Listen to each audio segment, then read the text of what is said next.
Mga dapat o hindi mo dapat gawin sa S&D para makakuha ka ng maraming panalo. More on beginner tips tayo dito kaya simulan na natin.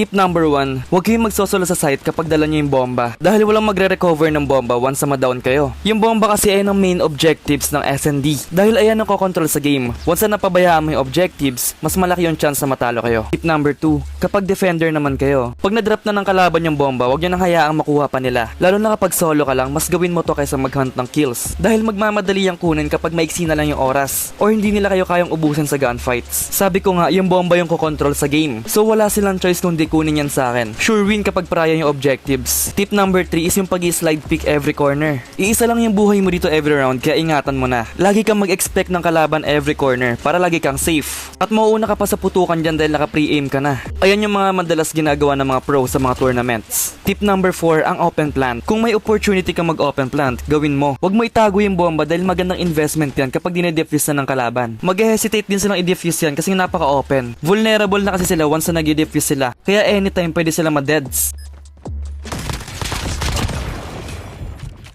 Tip number 5 ay ang positioning. Situational tong tip na to guys dahil nakadepende talaga to sa game sense ng player. Nakadepende rin kung gaano mo kabisado yung mapa. Sa positioning kasi guys, kailangan mo makahanap ng position na safe ka or mas safe ka compare sa kalaban. Mas nagiging effective to kapag mag-isa ka na lang dahil ikaw yung sinusugod ng kalaban. Idepende mo rin sa baril mo kung paano ka po-position. Naka-SMG ako kaya yung spot ko dapat medyo madikit sa kalaban. Pero ayun nga guys, depende pa rin talaga sa game sense. So maglaro lang kayo na maglaro. Like and follow for more tips and tutorials.